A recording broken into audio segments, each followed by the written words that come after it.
there, I'm Scott, and this is Great Scott Knitting, a blog podcast thingy. And hey, welcome to episode 19. If you're a returning viewer, hey, thank you so much for continuing to check out what I do here on this channel. And if you're new to this podcast blog thingy, welcome. I hope you enjoy it. Check out some of my other stuff that I have on the channel as well, because I like to do some dyeing. I occasionally unbox some yarn that comes in. Hey, we're going to do a little bit of that later today too. Today is March 20th, 2021, the vernal equinox, spring, for those of you who are not familiar with Latin. And I live in Wichita, Kansas, where it was really a lovely day today. It was in the low 60s today, very sunny and clear, really a beautiful day to go yarn shopping, which I did. And I'll show you what I brought back from that excursion. So what are we going to be talking about today? I'm going to talk about what I'm working on, what I finished, a recent dyeing experiment. That's what I finished. What else we can talk about? We're going to talk about my little excursion to go find yarn. We're going to talk about some yarn that I've gotten in the mail, and we're going to do that little unboxing today in the session. We're going to talk about a local yarn dyer, which really kind of ties into my trip to pick up yarn at a local yarn shop. And what else are we going to talk about? That's probably a lot. That's a lot of things to talk about. So it's been 2 weeks since we've gotten together. So let's talk about what's going on. Let's jump into the nitty gritty stuff. All right, so the nitty gritty. Let's talk about finished objects, of which, from a knitting perspective, I don't have any. Sorry, folks. Here's the deal. Over the past week, actually the past 2 weeks. So the first week of that, I was preparing to teach. For those of you who may not be aware, and actually I don't know that I've shared this, the profession that I do that puts food on the table and a roof over my head is I'm a corporate trainer. I teach people computer skills, soft skills, that kind of thing. That's what I do. My new job that some of you who have been here before have heard me mention a couple of times. My new job is primarily a sales training position, which I've really never been in before. My background, at least most recently, has been around healthcare training. So I get to make use of those skills doing healthcare sales training, primarily around the insurance world. I'm not going to go too much deeper into that, but I've been doing training. And the first week was preparing to do this training. And then this past week, I've been doing the training. This past week, I've been putting in 12-hour days, because I've been doing 2-a-day classes of 5 hours each, and then there's prep time before each of those, which basically kind of takes me to about 12 hours. Those are long days, and because I am on, very similar to what we're doing here, because they're virtual sessions and not face-to-face with anybody, thank God. We're still in COVID, folks. Continue wearing your mask. That's important. I haven't had a lot of time to knit. I do knit every day. I do still get in several rows of knitting every day. So I've made some progress on actually all of my projects. Just not great progress. Not progressing to actually casting off anytime soon. So there's that, which is fine. You know what?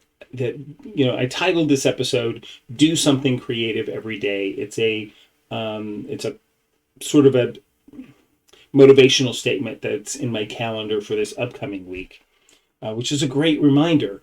Do something creative every day. It doesn't matter if you end the week with a finished object on Friday. That's not what's important. What's important is that you're creating. What's important is that you are enjoying the process. Now, of course, this kind of like outs me as the type of knitter I have become, which is very much a process knitter. I used to be very much a project knitter. And I don't know if you've heard discussions about or seen that topic come across social media or in your knitting groups, but there is sort of this two-sided coin to being a crafter. You're either a process crafter or a project crafter, or somewhere in that gray area in between. And I started out very much a project crafter. I only had one thing on the needles at a time. I would work on it, I would finish it, then I would move on. Now, part of that was because I had very limited sets of materials, like very limited number of needles and very little bit of yarn to work with. So it was very easy to be a project knitter, to be focused on getting a finished object that I could make use of in the end. That being said, over the years, as I have gathered more sets of needles, more yarn, more patterns, I have morphed, quite frankly, from being a project knitter into a process knitter. Yes, I love getting the finished objects. I certainly do. And I love being able to give those away, wear them myself, share them with others, share them with you. I really do enjoy that. But it is not my... Let me step back. It is the end goal to have a finished object, yes. But I'm learning, especially now, over this past year, I've had lots of time to be able to knit because, being unemployed gives you that time. But during that time, I was able to not worry so much about getting a project done, maybe a little bit around the holidays, but it was really more about being able to knit and using that as a way to keep a focus and keep mental agility, that type of thing. And so over these past couple weeks, as I've gone, I've been back to work now for just a little bit over a month. So this past couple weeks has really been more about letting go of the need to have a finished object for this show. Yes, I do want to do that. And there is that needle in the back of my head that says, it'd be nice if you had something to show to the folks that watch this vlog. But I'm not beating myself up over the fact that I don't have any knitting to show you. It'll happen. You'll see it. It'll be here. And I'm going to just let that be what it is. I have a lot of other things to share with you, things that I'm working on, some acquisitions, some of my dyeing projects. Speaking of, let's talk about my recent dyeing project. Of course, if you watch any of my dyeing podcasts, you saw when I dyed up most recently these lovely skeins of yarn. So, yeah, hang on just 1 second. I want to make it to where you can see my most recent stuff a little bit easier. So 1 second. Okay. I'm playing around with some potential tools. So I have been figured out how to connect my camera in to have a second camera that I can show you stuff, which makes things really, really fun and interesting. So I want to show you these skeins of yarn that I recently dyed up. So I'm going to switch over to that camera real quick. All right, so you may remember this lovely skein of yarn that I recently dyed up with some new food coloring that I had picked up. And It had started out being, I wanted to start out being very pastel and very light, and then things really quickly shifted on me, and they became dark and moody, but really beautiful. I really love these. So I tried again and did some other dyeing and came up with these. Very pastel. Not exactly what I'm going for, but it certainly does show off those light, springy colors that I was going for. It's a little closer to what I was thinking of. Keeping in mind, yes, this is food coloring. This is 100% non-superwash wool in a worsted weight. I used basically, I went to, got a skein of Lions brand fisherman's wool, broke it in half, and dyed up these two 100-gram skeins of yarn in this colorway. So they're very fun. It's very interesting. There's some peachy colors. There's the light green, the pinks, the light blues, and of course the pinks and the blues came together and created some purple kind of colors. There's some oranges. So I really kind of like how these turned out. I'll probably knit up some simple hats or something with these, or maybe even a cowl. I don't know. I'm not exactly sure how I'm going to use these, but they're kind of fun. I like how those turned out. So that's what those look like. So I wanted to be able to share that those finished objects with you. I do plan on sharing with you that process that I use to dye those up. Probably, yeah, that I think will probably be coming out next week as my 20th episode of my dyes yarn business side. Yeah. Anyway, so that was my finished object. That's all I've gotten done over the past 2 weeks is those two skeins of yarn.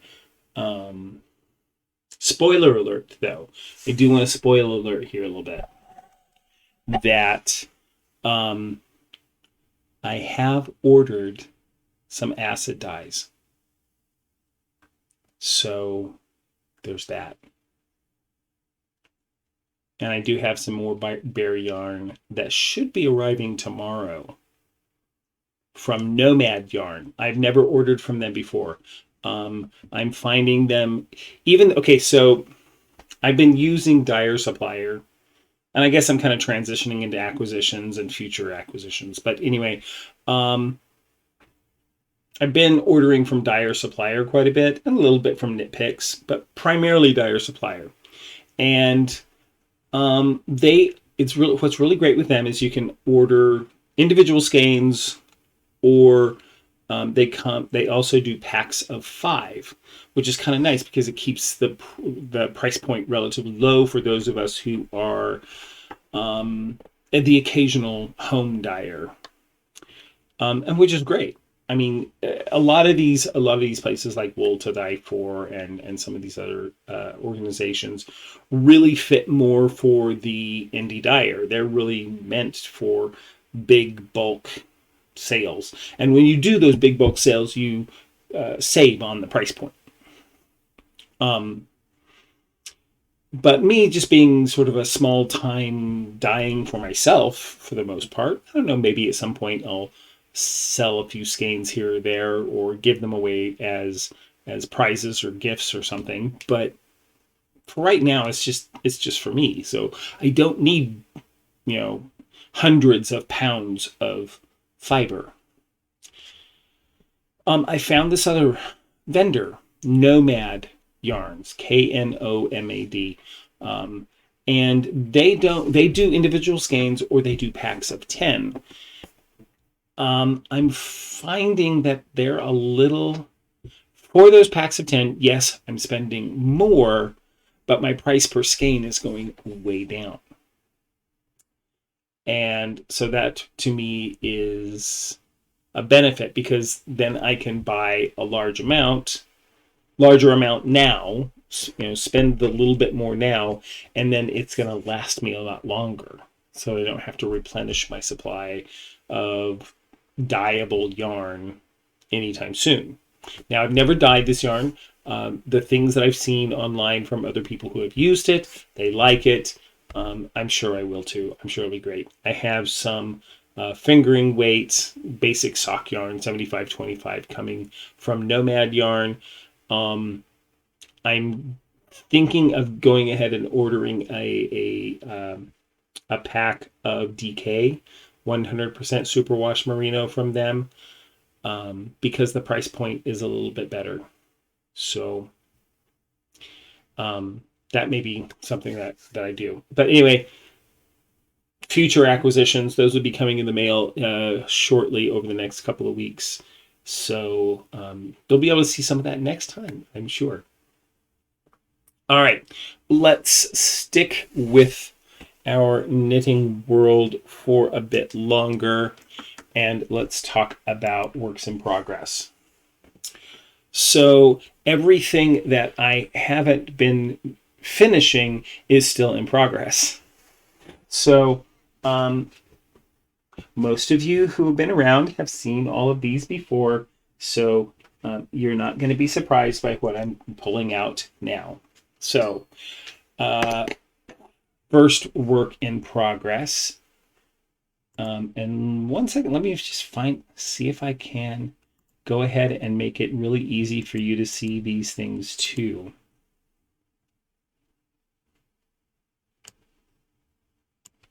And I can. It's really sweet. All right. First thing I want to show you is Grandma's blanket. The Grandma blanket, which is using the this block pattern, which you can really easily see what that is. It's using this moss stitch block pattern with stockinette and reverse stockinette in it. The yarn that I'm using on this project is Caron Big Cakes. Oh, that's upside down. Let me do it this way. The Caron Big Cakes in the colorway Nightberry, which you can see there. Really pretty. It's nice with grays and blues and different shades of that. So that's how that's working up. I made a little bit of progress. Not greatly, but just a little bit. I did another repeat of that pattern over the past couple weeks. Oh, something that happened actually right before the last time I podcasted was I sprained my right wrist. Really, actually quite, well, not severely, but it really, really freaking hurt. And so it kind of, the larger projects that are really heavy caused it a lot more pain. It's still a little tender, a little bit, especially some of the tendons along this side. But much better. I can knit again, and so I'm good. I wore a brace for about off and on for about 2 weeks. So occasionally I'll pop the brace back on if it really starts to ache. For the most part, I'm good. I've been knitting smaller projects that are lighter weight yarns and lighter weight projects so that it doesn't add any additional stress to my wrist. But that has slowed me down on these larger worsted weight projects, which kind of are a little bit more tiring. Anyway, that being said, so I've made some progress on that. The pattern I am using is out of Grandma Birdie's baby blankets. I'm simply using this pattern. This one right there. I can't remember what side it is on. I'm using this pattern simply for that block pattern, that section. I'm not using her border. I'm not using necessarily her cast on stitches for this pattern. And this pattern is by Marianne Hooks. Really, it's a very simple, very well written pattern. Once you kind of get the hang of it, you do wind up memorizing the pattern, even though it is like 20 rows long. You start understanding how they work together, and if you read your knitting, it's easy to sort of flow with that. So there's that. Free pattern on Ravelry, by the way. All right, the other thing I have been working on is my flax sweater. Oh, that shows up really quite nicely. It's a little bit darker than this in real life, but because the colors are being blown out, but you get a sense of what it is. I'm doing a gray and navy stripe to this. I have been able to get probably about an inch more to the body of this, so we are moving along really quite nicely with this. It's not, it's going to be warm before I finish it, so that's okay. I'll have a lovely sweater come wintertime. I'll probably have it done probably in the late spring here. And so it'll be great for when the weather turns cool. And you know what? Thanks to Aaron from Fiber Hustle for reminding me it's okay not to rush through this and get it finished. And so, yeah, that's how I feel about it. Again, it's, I'll get to the finished product. I know I will. I'm going to continue getting 3-4 rows. I'll probably put in a little time with this tomorrow after I've done my house cleaning chores. Sunday is my house cleaning day because Saturday is Shabbat and I don't work on Shabbat. Apparently I go buying yarn on Shabbat. And I do podcasts on Shabbat. So that's what's important for me. So yeah, on Sundays I do my chores, cleaning the house, deep cleaning the kitchen. We deep clean the kitchen every week, and we sanitize all the high touch surface areas on Sunday. I did that before COVID a little bit, and then I just really ramped it up when COVID hit, and now it's just part of the routine. We deep clean all the high touch surfaces around the house. Doorknobs, light switches, things like that. Here's something to note about that. And, I'm just going to kind of interject these things here and there. I have not had a cold, and of course I don't remember the last time I actually had the flu, but I haven't had a cold, which I usually have one, in a year of any kind. No cold sniffles at all. I attest that to I don't travel anymore. I haven't been out of Wichita for a year. And wearing a mask in public and washing my hands a lot and cleaning my high touch areas in the house. So that's been sweet. I gotta tell you, that's been really great. Okay, so on and on we go. The flax sweater, I'm making that out of Patton's worsted wool in navy, and the gray color is called Mercury. So anyway, those are looking really lovely. All right, next project up on the needles is the Close to You shawl by Justina Lorkowski. Justina Lorkowska. Yeah, Justina Lorkowska. It's a free pattern. So let me show this to you real quick. I'm loving how to be able to do this. This is really fun. So here it is. Again, it looks a lot more intense than it does in person, but that's okay.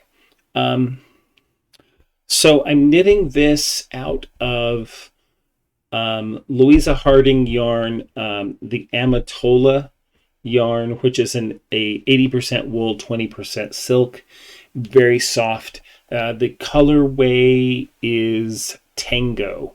The color number is 107. Very pretty. I like, of course, I like, this is sort of my go-to pattern when I don't know what to do with the yarn that I have. And I had a couple, just 2 skeins of this. So it's knitting up really quite lovely. So yeah, there's that. And so let me flip back over here and I'll show it a little more out for you. It's getting nicely expanded. So this is the knit side that I'm on. And I really like how this is working up. So very fun project that I imagine, well, I don't want to jinx myself, but I'm just going to say I'll probably get this done in the next 2 weeks. I'm not going to, you know what? I'm no promises. We'll see what happens. We will see what happens. Okay. What else is, so let me just kind of pop this in as a free pattern on Ravelry. And so please go check it out. It is actually a very simple pattern, a very easy one to memorize. So it makes it great for car trips or watching TV, listening to podcasts, that type of thing. It's really a nice and simple pattern. And last but not least, now this is where I feel like I am going to be falling down on the job and not meeting my personally set expectation and goal, but it is my March socks that I'm working on. Again, let me pop the overhead for this. So my March sock that I'm working on using Lion brand mani-pedi in the colorway Crew, which is this sort of a strongly green rainbow color. This is a toe-up sock that I'm knitting. The pattern is Sockmaticians Toe-Ups by Nathan Taylor. I always try to plug his YouTube channel, although he doesn't have a lot of recent activity on that channel. He does have a nice back catalog of things to watch. He really loves math. And his pattern is more of a recipe for knitting toe-up socks. You do have to do a little bit of math to get to all of your numbers, but it is great, it's consistent, and you can adjust it for absolutely any gauge and any weight of yarn and any size of needle. You just need to figure out what your gauge is in that yarn with that needle and do a little bit of math, and off you are, knitting socks that fit perfectly every time. That's my commercial for Nathan Taylor's Sockmaticians Toe-Up Socks.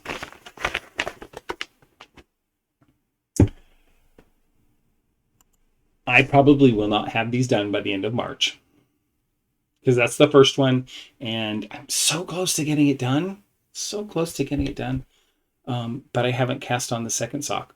Although I do find that the first half of the sock, until I get to the leg, the body, the foot, the toe takes no time. The foot I get through relatively quickly. I get to the gusset and the heel turn and the heel, get through that relatively quickly, and then I get to the leg, and it just seems to drag, and I never get them done. It takes forever. Well, we're gonna see. I still have a week before I have to get that done, and then I move into Passover next weekend. Oh my God, Passover's next weekend. Another year of a lonely Passover where it's just going to be the family. So one of these years we're going to have a big Passover again, where there's a nice group around the table and we drink lots of wine and eat lots of really good food and spend an absolutely long evening talking about the Exodus. So that's Passover in a nutshell. Okay, So that was my finished objects, or my, no, finished objects. Those are my works in progress. Yeah. All right. So let's talk about acquisitions. Where am I going to start with it? I'm going to start with my acquisitions from today. I am so excited about my acquisitions from today. One of the things that I have been itching to get is a really good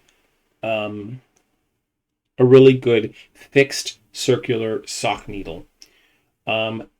From watching a lot of folks on other podcasts, from doing a little of my own research, I have settled on a set of ChiaoGus.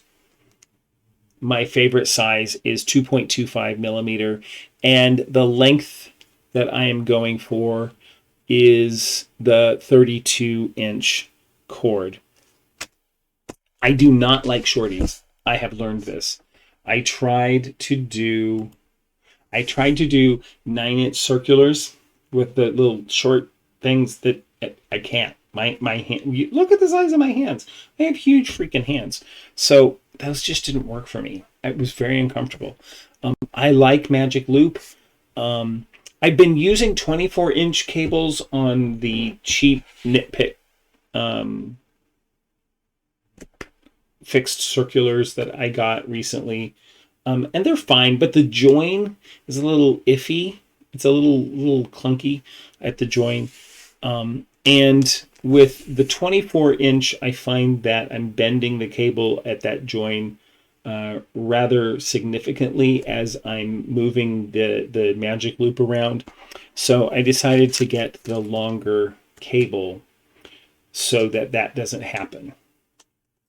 So I'm learning as I knit socks. I'm learning. So I'm going to have to do gauge again because it's a new kind of needle, just to make sure that my gauge is the same. I'm imagining it probably will be, so I really won't have to do any adjustments. That's my belief.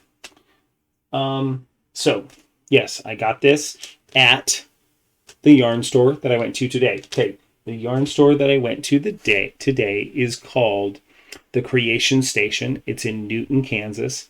It's a absolutely darling yarn store. The proprietor is a lovely woman. She's been doing it for, I think, about 15 years, I think is what she said. She knew me from having watched at least one episode of this podcast. So, hi, Catherine. I'm so glad that I had the opportunity to visit your beautiful store.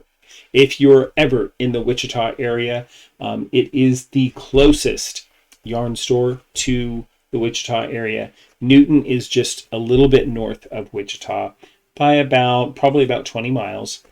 For me, it's about a 30-mile drive. But on the highways, it takes absolutely no time to get there. So yes, I finally was able to go there because, let me just talk about why. I was able to, if you've been following me on Instagram, you know this already. I was able to get my first shot last weekend. No. A week and a half ago in the middle of the week on a Wednesday. That's when it was, yeah. So I was able to get my first shot of Moderna. Thank you, Dolly Parton. And so I'm excited about that. So, by the way, a slight issue that I had I would say it was a reaction to that, was I had a really, I wouldn't call it severe, but I had a real achy back. That achiness you get when you feel like you're getting sick. That's what it was. And, it wasn't like, you couldn't pinpoint why you felt that way. You just do. That where all the muscles just seemed to hurt a little bit. Then it went away. It was like maybe 12 hours and it was gone. So that was my reaction to the first shot. Of course, then, the tenderness in the arm, but that's cool. I'm used to that kind of stuff. I actually give myself injections of medications that I have to have on a regular basis into the muscles. So that's nothing. Okay. What else did I pick up there? Let's talk about what else I got. And what else I got was some DK weight yarn. And let me just show this to you real quick. There they are. I picked up some DK weight yarn, which is the Deluxe DK Superwash from Universal Yarn. This is a 100% wool superwash wool. It's wool. It's more woolly wool than, it's certainly not a merino, but it's still quite lovely. The colorways I got were Nitrox Blue. This one I believe is called, yes, Summer Sky. So these are basically kind of a royal blue color and a light sky blue color. And to pair with that, I picked up a skein of, this is called Steel Cut Oats, which is a nice, lovely gray, sort of a brown tone gray. I mean, you can sort of see that. But it's kind of a tough color. It's kind of a hard color to talk about because it looks sort of taupe-ish, kind of, but definitely on the gray side of that. Anyway, I think these three will look lovely together, and my intent is to knit a shawl by Rebel Pup Knits called Thrive, which is a DK weight shawl. It looks really quite cool, and I think this will look really nice in that shawl. So those I was able to pick up, and the next thing the other lovely things I picked up while I was there are these 3 skeins from 316 Dye Studio. 316 Dye Studio is a local dyer here in the Wichita area who does, as you can see, really beautiful work. These are gorgeous skeins of yarn. These are all on her house fingering weight, which is a 100% superwash merino wool. So of course they are really quite lovely. And the colorways I picked up are dapple gray, and it is a sort of a tonal gray base with black speckles, as you can see. Gorgeous yarn. And I did pick these up to be used all in one project, and I'll talk about that project here in a bit. The second skein I got was a tonal base in basically some violet colors, and it's called Dried Lavender. And so you can see that it is, again, that tonal base, but there are a few speckles, as you can sort of see some of those speckles. I don't know if that was intentional or if it just is happenstance of the dyeing technique.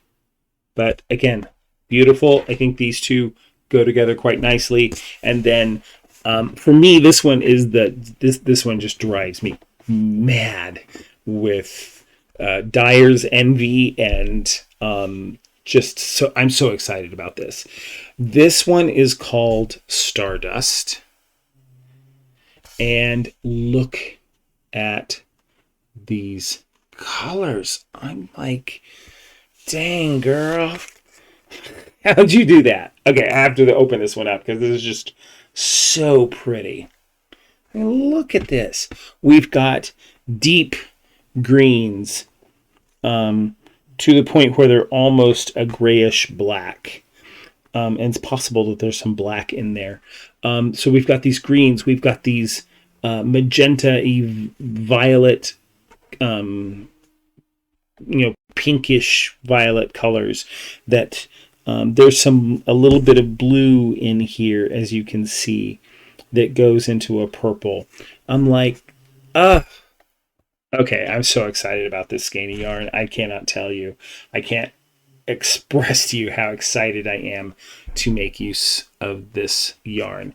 It's absolutely beautiful. Um, Gorgeous yarn. I'm going to talk more about 316 Dye Studios a little bit later in the podcast. Because because I was able to pick these up. She's going to be 316 Dye Studios is going to be my feature dyer in today's episode. So we're going to be talking a little bit about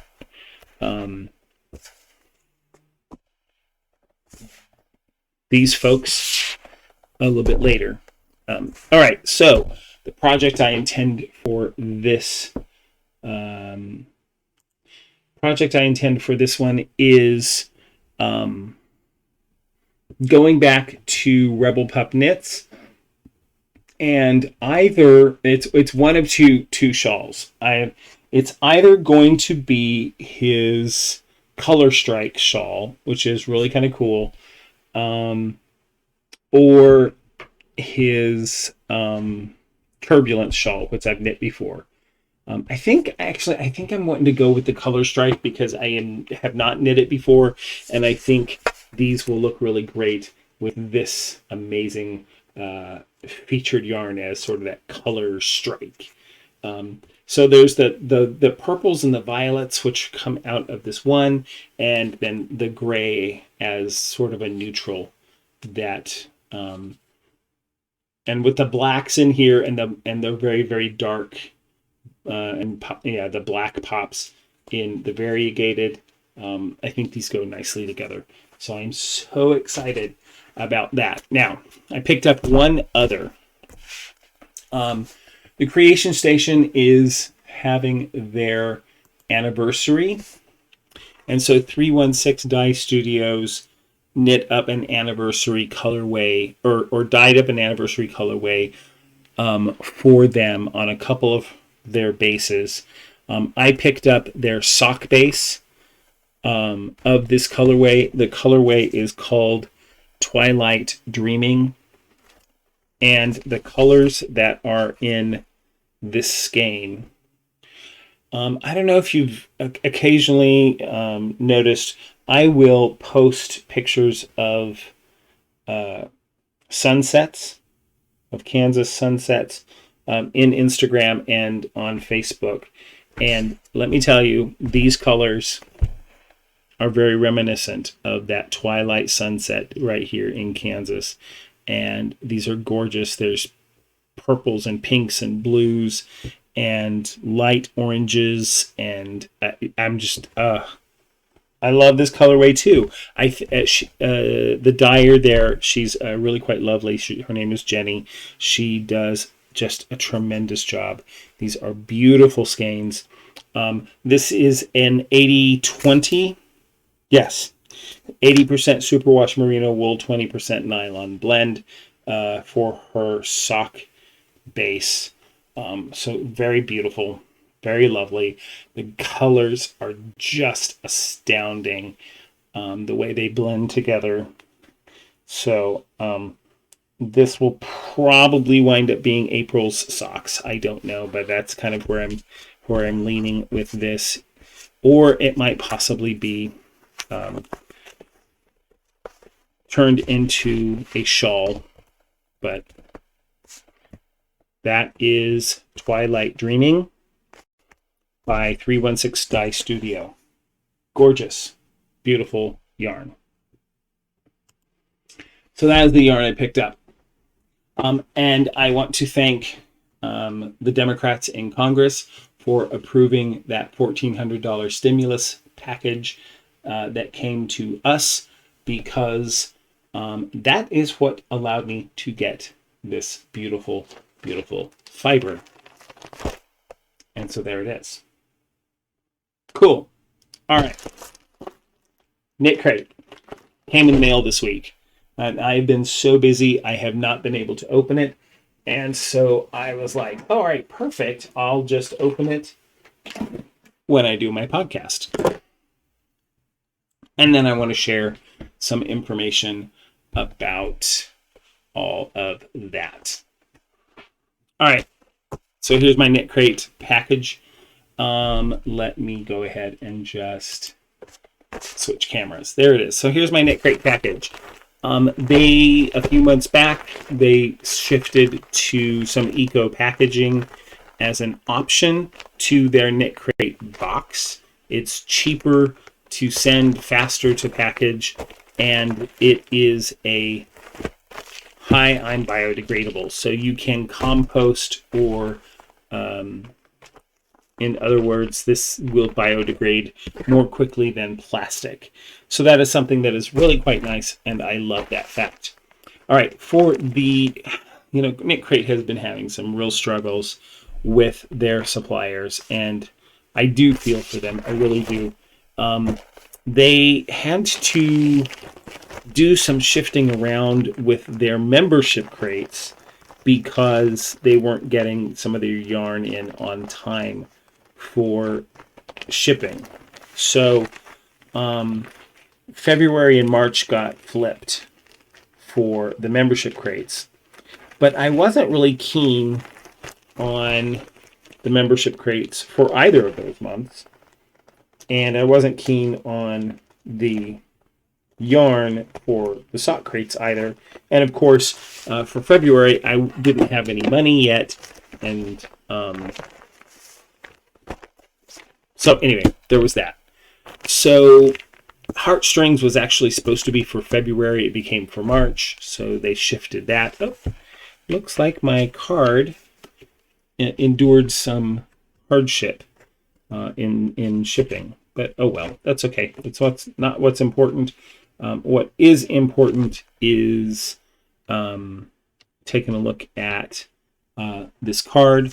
Another thing that they are doing is they are planting trees when you use the eco shipping option.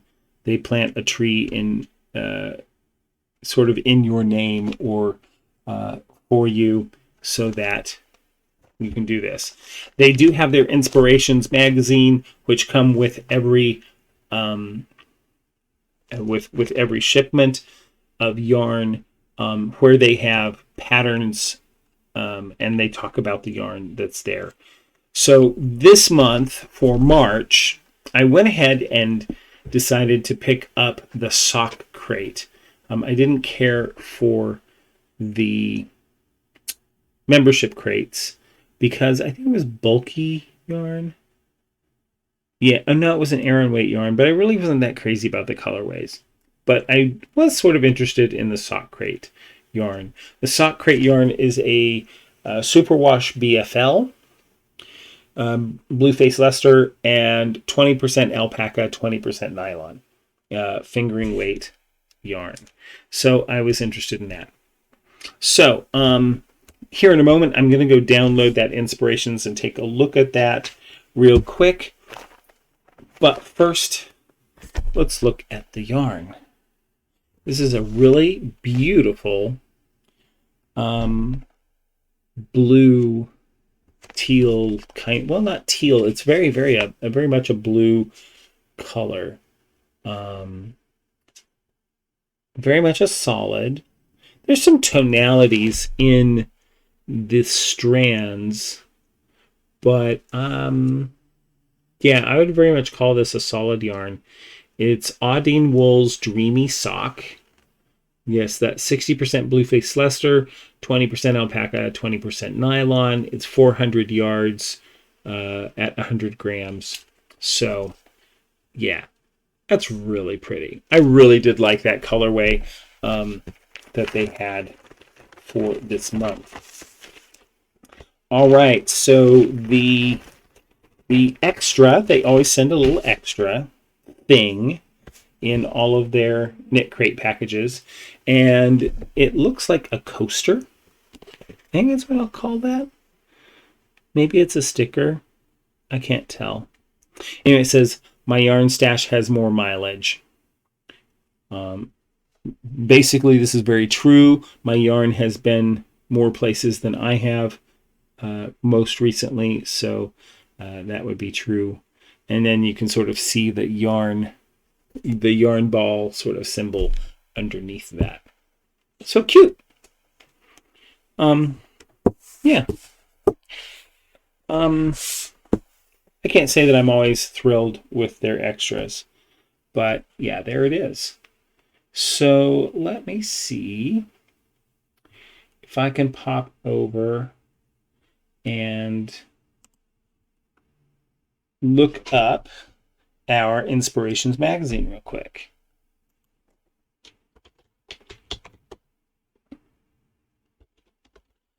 I've got to be honest, I'm often not overly excited with the Knit Crate patterns that come with their subscriptions. But that's okay.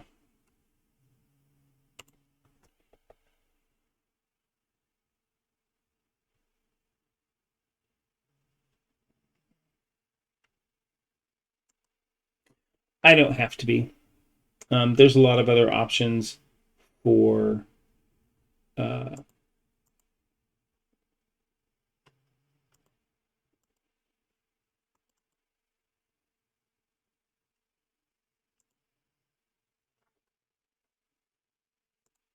there's just a lot of other options for using this yarn, and I've used it. Have used a lot of my Knit Crate subscription yarn as well. Okay, let me see if I can get this to show up here. So just give me one moment. Okay, here we go. All right, so here is our lovely Inspirations magazine. There's the cover. Now, they often have a influencer that helps them with the various crates that they'll feature as well. So here's the that section. Here's their One Tree project that they're working on this month. Looks like they're planting trees in the United States in various central United States locations. So that's kind of cool.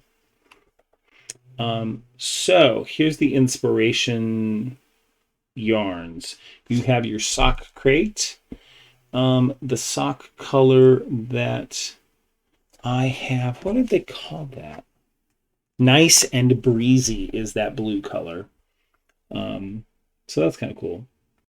The Knit Crate yarn was an Aran weight, so it'd be a heavy worsted. 70% merino, 30% tencel. Yeah, it wasn't real crazy about those colors. So the patterns, so there's the membership crates with the pink, the green, and the natural sort of undyed look to me.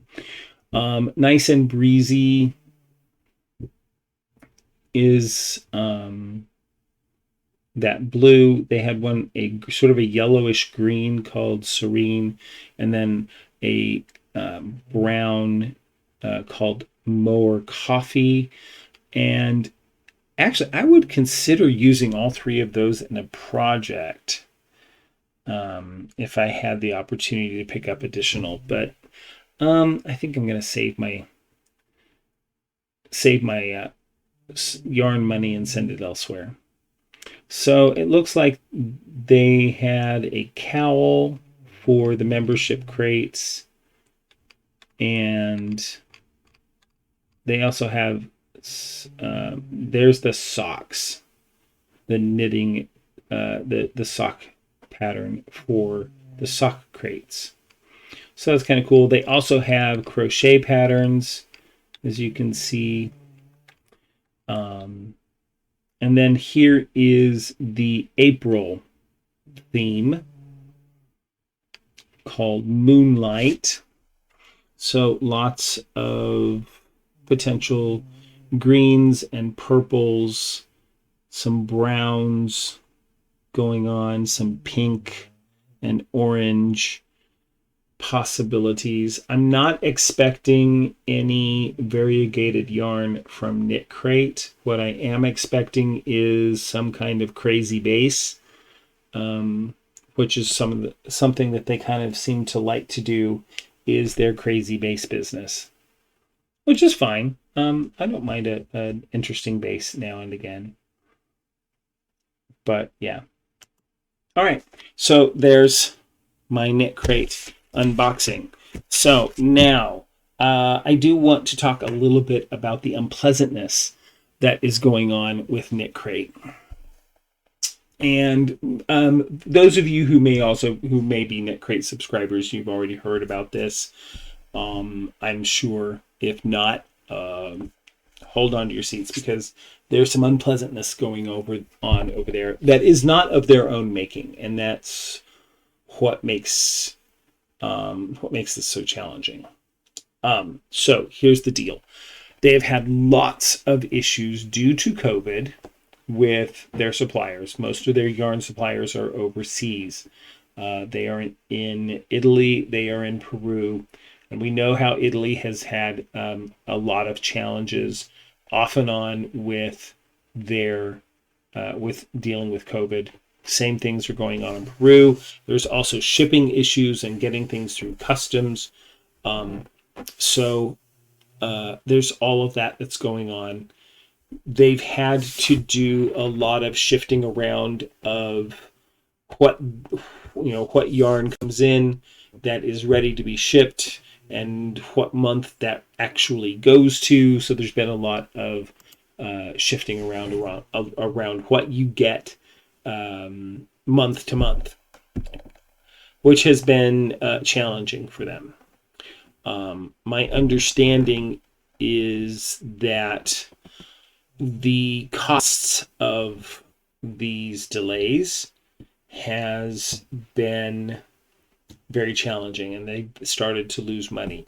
They sold some yarn with the intent of being able to get it in, and they are having, on some of the yarn that they have sold, and some of the yarn was actually in for crates for membership subscriptions. They're just simply not going to be able to fill because their supplier is just not going to be able to get the yarn to them, and that is a terrible thing. It really is.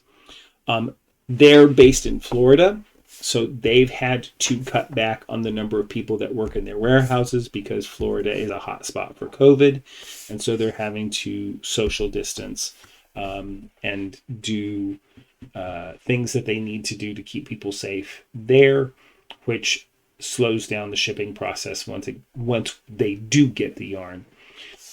My understanding is that has probably caused a loss in revenue due to a loss of subscribers. And that sucks.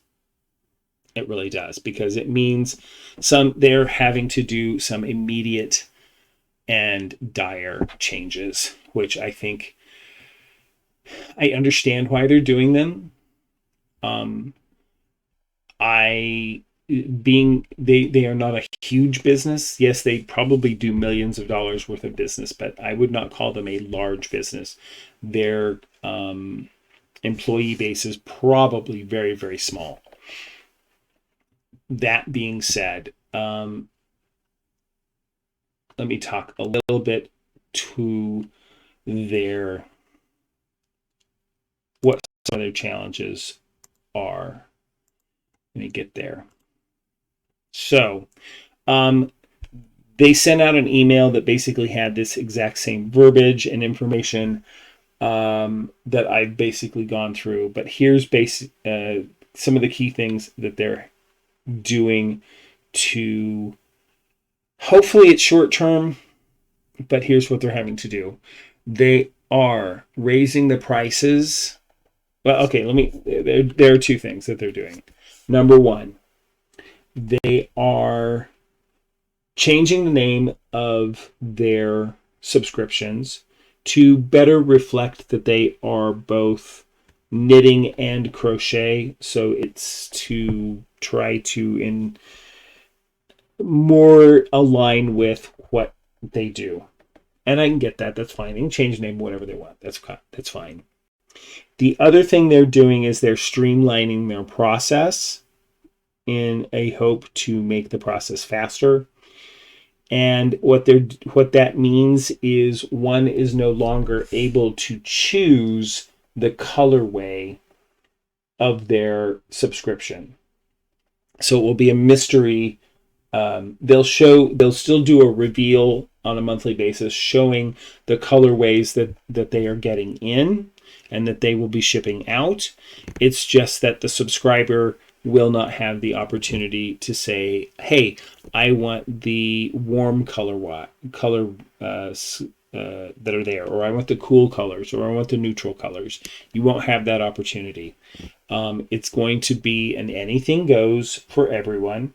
My understanding is that's how Knit Crate started, and then there were complaints that people had of, well, it seems that I always get the same colorway, the same type of color over and over, and I like to shift it up a little bit. And so they gave people the opportunity to select their color, and now they're having to step back from that. Hopefully it's temporary.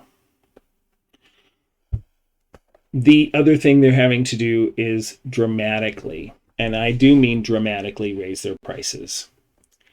Their membership crate, which will now be called Quick to Stitch Knit and Crochet Club, is going from $24.99 to the $29.99. So it's going up by $5. They used to ship for free. They're having to end that process. They can no longer eat those costs. And so not only is the price of the crate going up by $5, the price of shipping is being tacked on, and that price is for domestic here in the United States is $7.95. So we're talking an increase of basically $13 for the membership crate. And by the membership crate, I mean their non-sock crate. This crate is it could be anywhere from fingering to bulky weight yarn. You get 2 skeins of yarn, which is great because not a lot of subscription yarn clubs out there would provide that. But like me, I was used to their $24.99 price, the opportunity to choose my yarn, and having that shipping included made it the most economical option out there. Now it's pretty much in line with other subscription clubs that are out there, so it doesn't make them stand out in my book. And really, quite frankly, the extras are not overly extra for me. So I'm again, I understand why they're doing it. I'm being sort of a devil's advocate around this because I think it's a little drastic and it's a little sudden. The sock crate is going from $19.99 to $24.99. So again, another increase of $5 with a shipping of $6.95. Again, pretty much a $13 increase. So, or this one's about a $12, $13, yeah, that they're tacking on to that. Their other clubs are, the pricing of the other clubs is pretty much staying in line except for the shipping. And then they also have their Dive into Dyeing learning kits, which that price point has remained the same. But again, it's the addition of the shipping on that. So, yeah. Now, I kind of think that they may have a little bit of an issue with folks that subscribed to the Dive into Dyeing learning kits prior to this. In that, in a sense, the contract says that they get free shipping. I don't know if legally that's how they have to deal with that, but I don't know. Personally, for me, that's how I see it. And so if anybody had a prior subscription, those should be free shipping. That's my opinion. Anyway. So that's the fun unpleasantness going on over at Knit Crate. The nice thing about this is that the sense that they have put out is that they're wanting this to be a temporary situation, and that when things start moving back towards normal and they get back on a better financial footing, that they might be able to readjust their price points. They hadn't raised their prices for a long time, and so I get that, they could raise, but maybe they could drop the shipping again and be able to cover those costs internally. But we'll see. One of the things that, if you are a Knit Crate subscriber and you are finding these changes to be a little bit much, you can skip months, basically put your subscription on hold, but you maintain your membership level, that you could still take advantage of things like their double downs on their shop. So there's that option. I'm choosing to put my subscriptions on pause to see what happens. And also to see if the yarn that they produce over the next few months I find to be interesting enough to go ahead and purchase. Then I might do that. But right now, with the way they have been, the types of yarn and the types of colorways they've been producing, I've not been overly excited. I mean, this is a lovely color. Don't get me wrong, and it is absolutely gorgeous. And they often are a little more interesting on their sock bases than they have been on their their primary subscription box. So I'm not a fan, though, of some of the yarn bases. They're gorgeous, they're beautiful, they're interesting, they're very unique. It's just, and they're basically yarn bases that would be very expensive to purchase. There's a lot of alpaca, there's a lot of silk, there's stellina, there's all these things that are some very interesting blends of yarn that are not common, which is interesting. But for me, I think it makes it difficult to maybe pair the yarn that you got in February with the yarn that you're going to get in April, because the bases are going to be completely different. Even if they were both worsted weight yarns. See, I like to, in a project, if I'm going to pair yarns together, I want them to be of similar bases, not widely different. And I want them to have a similar twist and a similar bounce, and it's all those things. I want them to. I want the yarn to have a similarity to it. And when you're wide-ranging bases constantly fluctuating, you can't do that. You can't pair those two yarns as easily. But that's just me. That's where I'm going to be going and what I'm doing. I do wish them well. I want them to succeed. I want them to come out of this on the other side a stronger, more agile company. There's just a lot of folks that are struggling to survive this ongoing pandemic issue. We've moved into a full year of craziness, of lockdowns, of people not having jobs, of shipping not getting done on time, of products not being able to be produced on time due to needing to social distance. Yes, people are getting their vaccinations, and that's great. I think we need to continue to wear our masks to stay safe until the majority of us have had that opportunity to be vaccinated. That's my 2 cents on that. So those are my acquisitions. That's what's come in. Gorgeous yarn. Can't wait to use it on a pair of socks or a shawl, or pair it with something. Although, again, kind of a crazy base. BFL alpaca nylon. I don't think I have anything else in my stash that's even near to that. so which makes it kind of tough to work with, to pair it off. So anyway, what else is going on? What else is going on? Not a whole lot. Of course, I've shared with you that I've been putting in this past week 12-hour days with doing some trainings in a virtual setting.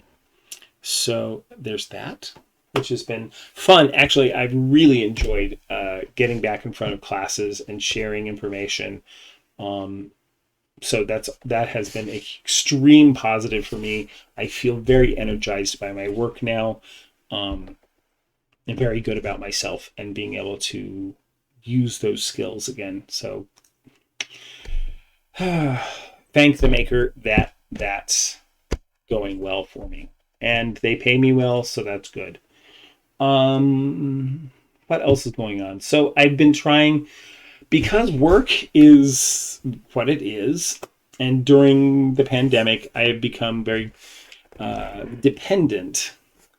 I actually can say that. I think I've become very dependent on the different vloggers on YouTube that have become my virtual friends. They may not know necessarily who I am, but I know who they are, and I am very, it's like I want to visit with them. I want to hear what they're up to. So it's the folks at Needles at the Ready. It's the Sweet Tea No Shade. It's the Fiber Hustle folks. It's the Cabin Boy Knits guys.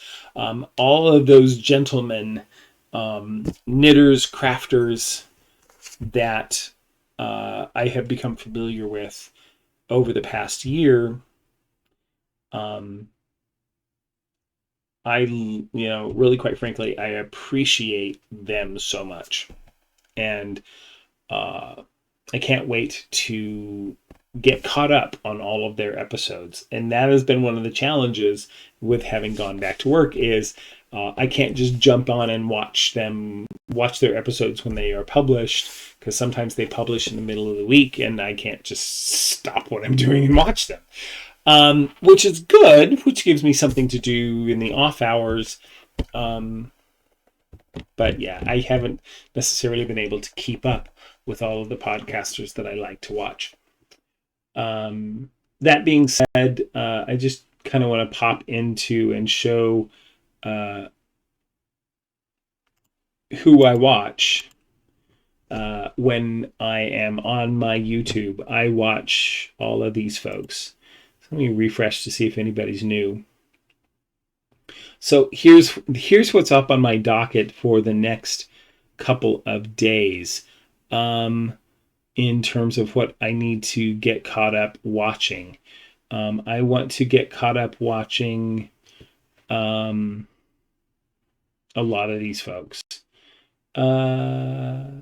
Yeah, this is the wrong one. Anyway, so I like watching Chemnitz. I like watching the Grocery Girls. There's a new episode out from Needles at the Ready. I want to catch up with these guys. Looks like they finished their Montrealer sweaters. I want to see those all nice and done. Franklin Habit, I absolutely adore his podcast, his blog on YouTube. He's so calming. He's so interesting. I love watching him. If you haven't caught his vlog, he only has like 14 episodes. They're absolutely delightful. He's a joy to watch. He's a joy to listen to. But yeah. Dramatic Knits looks like he finished a project, because he doesn't vlog unless he finishes something. Good for him. He has a lot. He has a lot going on in his life. So I'll be catching up with him this weekend as well. And it looks like Chemnitz did a die-along live tonight that I missed. Dang it. That's okay. I have my acid dyes coming. I have some Jacquard acid dyes coming to me, so I can actually start joining in with her on that, and that'll be fun. I can't wait. So yeah, that's what else is going on in terms of my entertainment world, because I really don't have time anymore For a lot of TV watching or movie watching, I've had, because in February I cut out a lot of um, my streaming services, which I'm going to start adding those back in probably this next month in April. Start adding in Netflix and Disney Plus and Hulu and um, probably HBO Max because there's a lot of things there.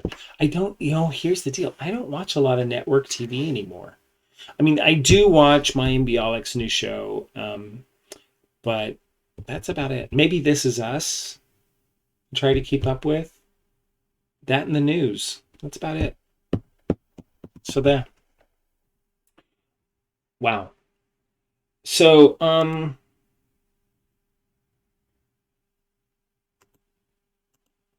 I do want to give you a featured dyer, and um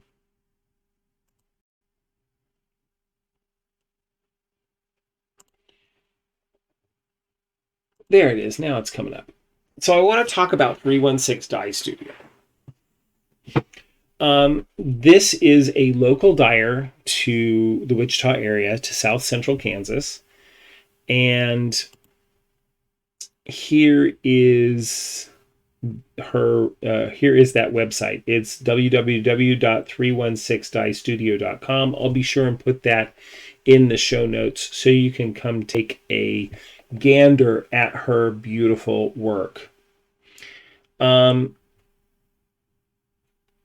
The dyer, her name is Jenny Brown. She's a spinner, knitter, dyer, loves fibers, cat person. She's a lovely person. I've become acquainted with her through the Wichita Knitters Guild. She's a member. I'm a member. We do virtual sessions. Eventually, I can't wait to meet her in person. I would love to go visit her dye studio and watch her work for a while and maybe even learn some things from her. She is a native to Kansas, to the Wichita area, has always been a fiber artist and into fiber. Taught herself to knit in college, took some spinning classes, began dyeing later on as she got out of school. So yeah, you've seen her work because I picked some up today. She does some ready to ship work. She does dye to orders. She has a mystery yarn club called the 90s Nostalgia Mystery Club. So very, very interesting. I may have to pop into this and see what I can do. And you can see here's her price point, $37 to $42. She has her house fingering, her sock yarn, a house shimmer which has some stellina in it, and then her house DK is the bases that are for that. But let me talk about and go in and look at some of her colorways that you've seen a few of them already, but this kind of gives you this idea of some of the absolutely gorgeous work she has. Look at Stardust. That's the one I have. We saw this one live. Beautiful. Look at those colors. Look at this one, Prism Break. That's great. That's really great. It's a rainbowy yarn colorway. Pressed petunias.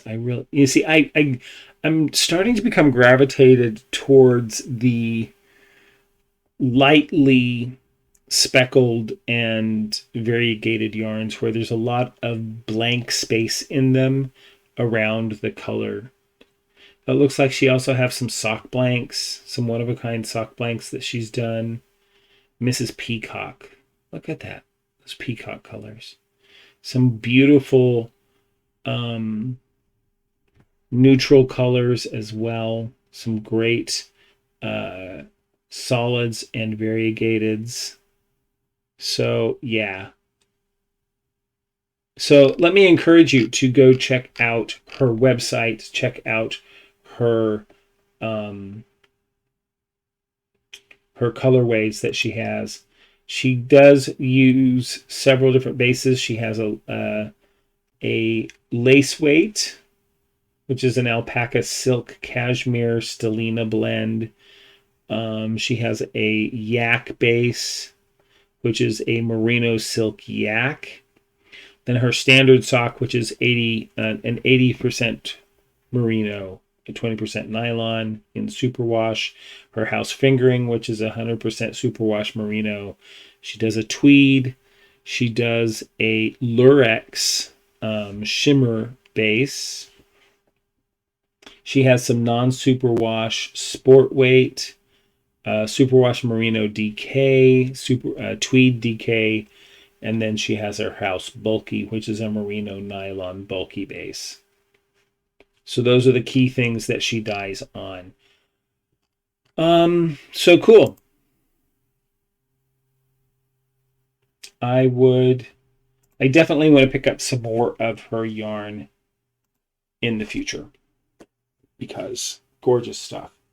There's actually another local dyer called Coast to Coast Yarn. I do want to pick up some of her stuff as well. There's one other regional yarn shop. It's not it. I mean, I'm gonna have to call it local, but it's an hour away. But it's the best we can do. And it's in the Kansas town called Hutchinson. It's kind of a large town. I wouldn't call it a city though, but it's in Hutchinson. It's the wool and dye.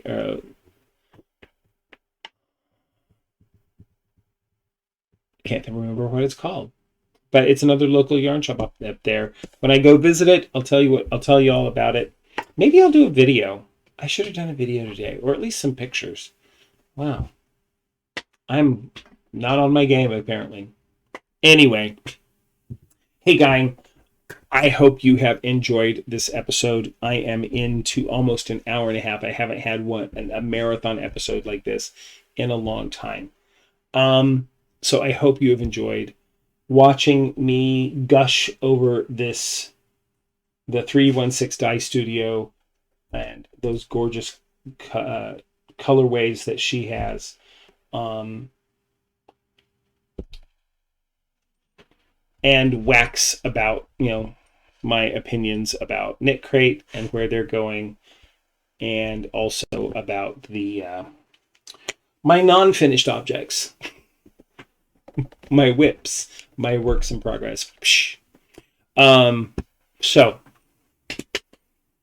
I hope you've enjoyed. That's Gunner, by the way, who's wiggling back here on the bed that's in my office. Yeah, he's our my aunt's my husband's aunt's Scotty dog. She went into a nursing home. We inherited the dog. He's a sweetheart. He really is. Anyway, apparently I'm starting to be distracted by shiny objects in the background. So thank you for joining me today. I hope you've enjoyed this episode.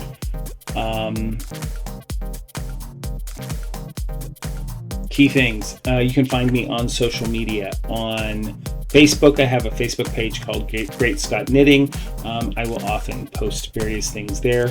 Instagram, I'm on Instagram as Great Scott Knitting. I'm on Ravelry as Great Scott KCMO, and I do have a Ravelry group, which I really have not made use of yet.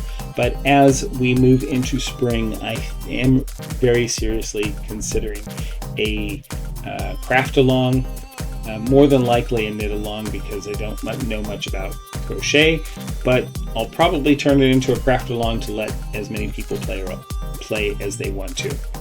That being said, that's a future concept that I have not decided on fully yet. Anyway, those are my social medias, and so give me a shout out in the comments. Let me know what you're thinking. Let me know what you're doing. Let me know your favorite bread recipe.